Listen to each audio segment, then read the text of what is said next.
видим, как Путин вероломно, подло, как он и умеет, совершает давление, агрессию на Россию, на Украину и на Россию тоже, кстати говоря. И Путин фактически шантажирует Украину, выдвинув войска, угрожая. Ну, многие присутствующие знают все фейковые пропагандистские ролики, которые снимает Путин и Россия, российская пропаганда. И фактически Путин предлагает, вынуждает президента Украины Зеленского сесть за стол переговоров с Денисом Пушилиным и с другими коллаборантами, которых я называю украинскими кадыровцами.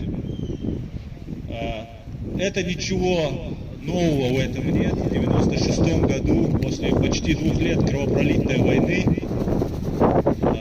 когда Россия была вынуждена, в том числе и из-за давления Запада, ну и, конечно же, из-за умения и отваги наших бойцов, вынуждена была сесть за стол переговоров.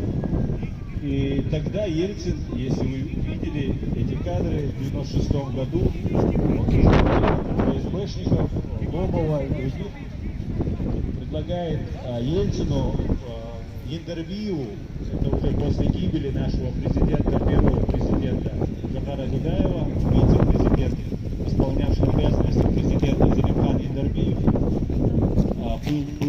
была приглашена группа в Москву и на переговоры. И тогда Ельцин хотел посадить Яндарбиева напротив Дудаева. Сегодняшний Пушилин.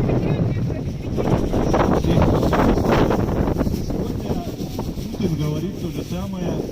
Зеленскому предлагает договариваться с лондонцами.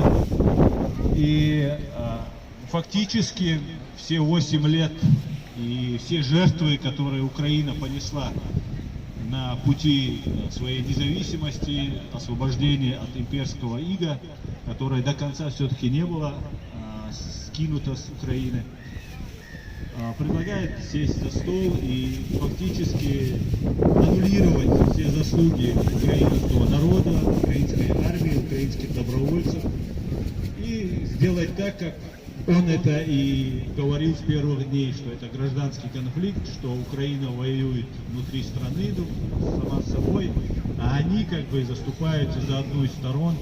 То же самое происходило у нас. Сегодня Кадырова независимой какой-то свободной фигурой. Я вас хочу уверить, что это абсолютно не так.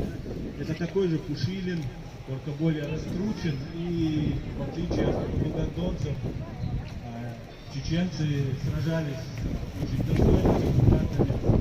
И имя наших бойцов, которые сражались с фашистской Россией, Кадыров фактически пользуется этим.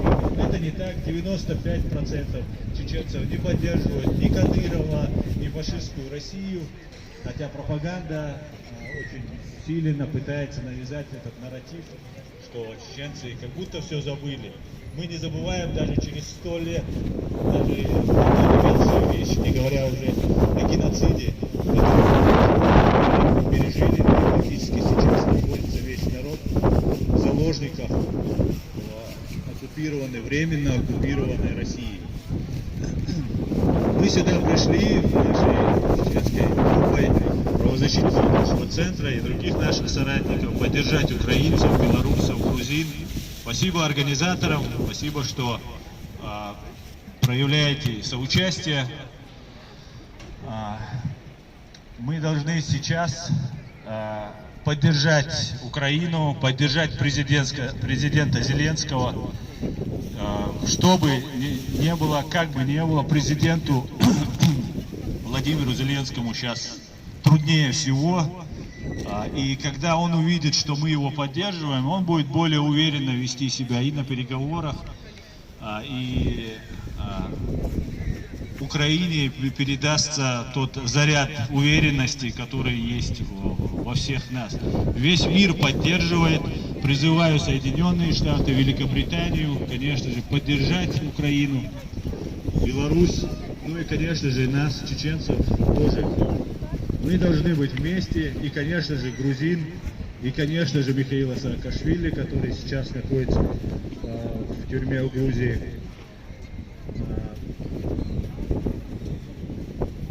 Выражаем еще раз свою поддержку и солидарность с вами.